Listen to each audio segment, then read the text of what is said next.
जय गुरुदेव। दोस्तों, आज मैं एक साधना लेकर आया हूँ जिसका नाम है गंग कलश।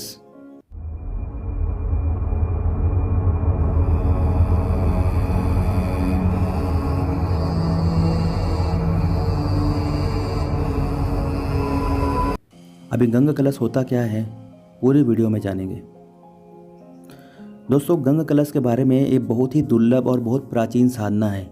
ये साधना गुरुदेव नारायण दास श्रीमाली जी, जो सदगुरुदेव हैं हमारे, उन्हीं के शिष्य के माध्यम से ये साधना को मैं आपके सामने लेके आ रहा हूँ। ये उन्हीं के ज़माने की स्टोरी है जिससे आप समझ पाएंगे कि गंग कलश किस तरह से काम करता है और कैसी साधना है। चलिए मैं शुरू करते हैं, ज़रा समय ना लेते हुए। ध्यान से सुनिएगा। वीडियो पसंद आ रही होगी तो लाइक ज़रूर कर दीजिएगा। एक बार मैं उनके पास गोमुख में बैठा हुआ था। गुरुदेव का 3 महीनों का निवास गोमुख में था। उनका विचार गोमुख के उस गुप्त रहस्यों को पता लगाना था जो उसके नीचे भूगर्भ में उन्होंने देखा था।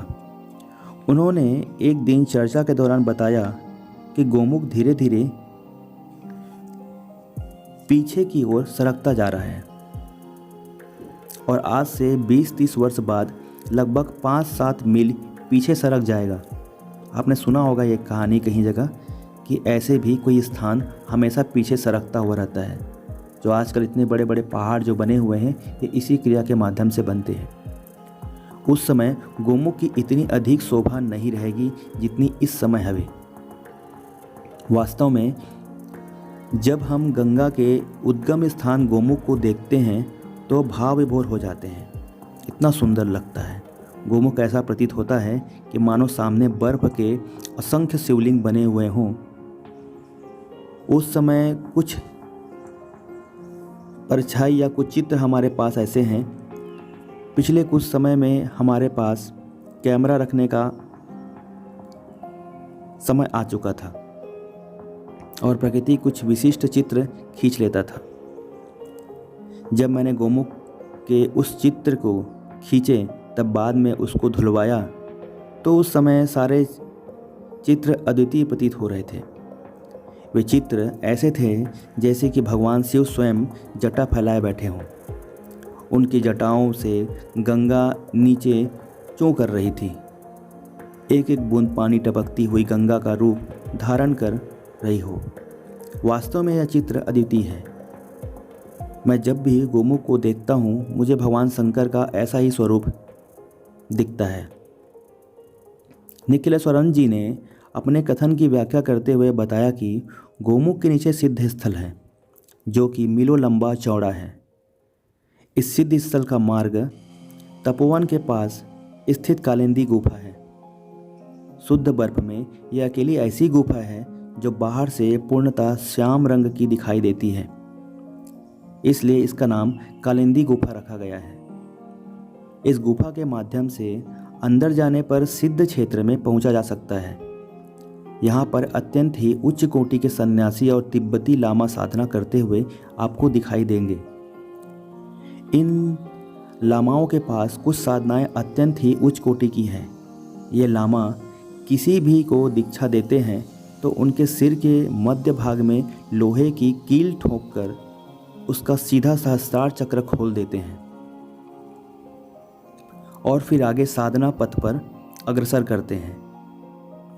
उन्हीं दिनों हम लोगों के पास 5-6 ताम्र कलश समान आकार का या सामान्य प्रकार के थे। उनमें से एक कलश में गंगा जल भरकर मुझे रामेश्वरम जाने के लिए कहा गया। वह जल भगवान रामेश्वर पर चढ़ाना था। वहाँ से समुद्र जल लाकर गोमुख पर प्रवाहित करना था। मैं कलश लेकर उत्तर काशी आया और आगे चलकर रेलगाड़ी में बैठ गया। मुझे जल्दी से जल्दी रामेश्वरम जाकर वापस आना था, पर वहाँ जाने का पता चला कि गंगा जल का कलश मुझे साथ लाना था, जो तो हड़बड़ी में उत्तर काशी में ही भूल गया था। अब क्या हो, दूसरा कोई चारा भी नहीं था। मंडपम स्टेशन से बिलखदा सा एक मैं रामेश्वरम मंदिर तक पहुंचा। मैं किस मुंह से सद्गुरुदेव के पास जाऊंगा, उनसे क्या कहूंगा। अवश्य साधना में कोई विशिष्ट स्थिति होगी, तभी उन्होंने मुझे रामेश्वरम पर जल चढ़ाने के लिए भेजा होगा। उनका कोई विशेष प्रयोजन अवश्य होगा, परंतु ये सब क्या हो सकता है, मैं क्या कर सकता हूँ। दुख भरे मन से मैं मंदिर के बाहर ही खड़ा था। फिर धीरे धीरे अंदर जाने लगा। लगभग 8-10 कदम ही गया होऊंगा कि पीछे से आवाज़ आई। किसी ने मेरा नाम लेकर मुझे पुकारा था। मैंने चौंक कर पीछे की ओर देखा तो अत्यंत वृद्ध सन्यासी वहाँ था, जिसके हाथ में ठीक वैसा ही कलश था जैसा कि गुरुदेव के पास से लेकर मैं रवाना हुआ था। उनके पास जाने पर उन्होंने कहा, यह कलश तो भगवान शिव पर चढ़ा, तेरी वजह से कितना अधिक पैदल चलना पड़ा मुझे। मैंने कलश उठाने के बाद ऊपर की ओर देखा तो वहाँ कोई सन्यासी या साधु नहीं खड़ा था। मैंने इधर उधर देखा तो कुछ पता ही नहीं चला। आश्चर्य तो यह बात की थी कि यहाँ खड़े थे, उस क्षण से कहीं लुप्त हो गए। प्रमाण स्वरूप गंगा कलश मेरे हाथों में था, तो मैं ये सपना भी नहीं बोल सकता था। मैं कलश अंदर ले जाकर पूरा जल भगवान शिव के ऊपर चढ़ाया। स्वस्थ चित्त से रुद्राष्टक सिद्ध का पाठ भी किया, पर रह रहकर मेरे मानस में बस वही दिमाग में आ रहा था कि ये कलश आया कैसे मेरे पास, कौन थे वो। तत्पश्चात समुद्र जल पर जब उस गंगा कलश से पुनः भरा हुआ ट्रेन से उत्तरकाशी होता हुआ मैं गुरुदेव के पास पहुंच गया, तब मैं शर्म से आंखें नीचे किए हुए खड़ा था। गुरुदेव ने गंगा कलश के बारे में कुछ भी चर्चा नहीं की और मेरी भी हिम्मत नहीं हुई कि मैंने कुछ बात कहूँ या कोई बात बताऊँ। पर बाद में गुरु भाइयों से इस रहस्य का स्पष्टीकरण हो गया कि मेरे गुरु भाई सन्याल ने कहा, तेरे जाने से कुछ दिनों बाद सुबह 6:30 बजे का समय होगा। गुरुदेव ने हम लोगों के सामने कहा कि वह रामेश्वरम तो पहुंच गया है, पर अब मंदिर के पास खड़ा खड़ा रो रहा है। कलश तो उत्तरकाशी में ही भूल गया है। फिर मुझसे दूसरा गंगा कलश गोमुख से भरकर लाने को कहा। तब मैंने लाकर गुरुदेव को दिया तो वह उसे लेकर थोड़ी दूर से तो तेजी से गए और ज्यों ही झाड़ी के पास पहुँचे अदृश्य हो गए, दिखाई नहीं दिए।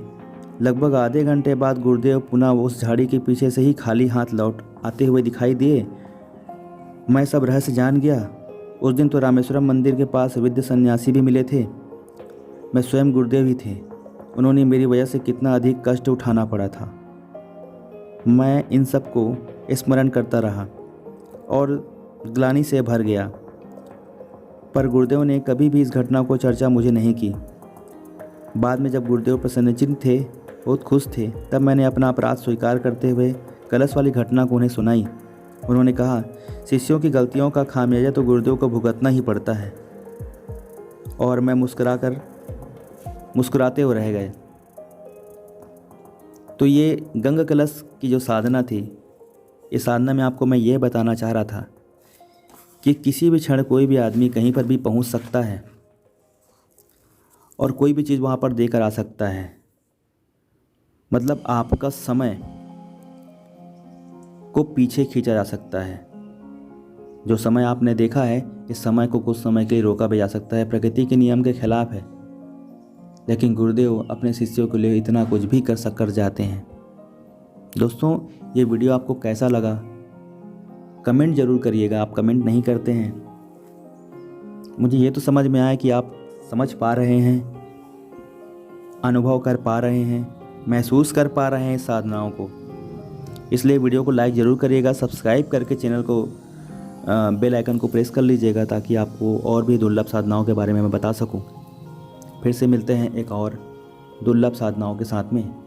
तब तक के लिए अपना ख्याल रखें। धन्यवाद। जय गुरुदेव।